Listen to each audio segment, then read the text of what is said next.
Spreuke 10. Die spreuke van Salomo, 'n kind wat verstandig is, maak sy pa bly. 'n seun wat dwaas is, maak sy ma hartseer. Goed wat onwettig verkry is, bring geen blywende voordeel nie. Om reg te lewe, red 'n mens van die dood. Die Here laat die regverdiges nie honger ly nie. Hy vervul nie die begeerte van die goddelose nie. Mense wat lui is, word gou arm. Hulle wat fliks is, word ryk. Die verstandige mens samel sy oes in die somer. Hy wat in die oestyd slaap, bring skande oor homself. Die regverdiger word oorlaai met seëninge. Die slegte bedoelings van goddeloses steek hulle weg agter woorde. Die wat reg lewe, sal lank onthou word. Hulle wat verkeerd gelewe het, sal gou vergeet word. 'n Mens met verstand aanvaar bevele. Hulle wat onsin babbel, bereik niks. Die een wat opreg lewe, lewe in veiligheid. Die een wat kronkelpaaie loop, kom tot 'n val. Hy wat skelmstreke uitdink, veroorsaak moeilikheid. Hy wat aanhou onsin praat, kom self tot 'n val. Die woorde van die regverdiger is soos 'n fontein van lewe. Die woorde van goddeloses steek geweld weg.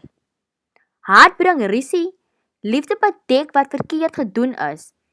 Iemand wat insig het, sê dinge wat verstandig is. Die een wat onverstandig is, kry sla. Wyse mense versamel kennis. Dwaase se gebabbel bring spoedig teëspoed. Die ryke se eiendom gee vir hom beskerming. Armoede is die arm mens se ondergang. Wat die regverdiger verdien, gebruik hy om van te lewe. Wat die goddelose verdien, verkoos hy op oortredings.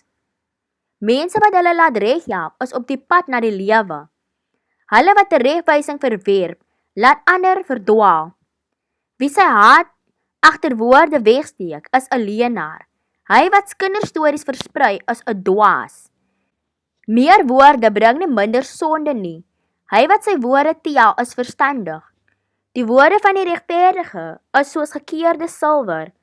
Die gedagtes van die goddelose is min werd.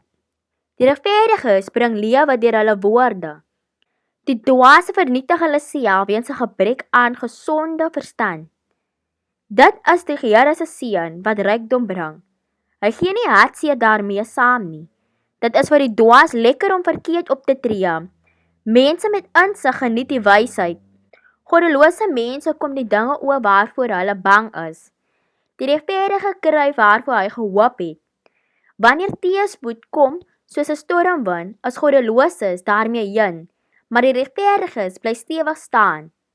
'n Lui mens is 'n aanstoot vir die wat hom werk gee. Hy is soos asyn tussen die tande of soos rook in die oë. Hy wat ontzag het vir die Here, maak sy lewe langer. Die goddelose se lewe word kort geknip. Die regverdiges kan vreugde verwag, maar goddeloses het geen hoop nie. Wat die Here laat gebeur, versterk die wat reg lewe. Dit vernietig egter hulle wat kwaad doen. Die regverdige sal nooit wankel nie. Die goddeloses sal nie in die land bly woon nie. Uit die mond van regverdiges kom wysheid. 'n Tong wat kwaad saai, sal afgesny word. Die regverdige weet wat die gepaste dinge is om te sê. Wat die goddelose sê, bring moeilikheid.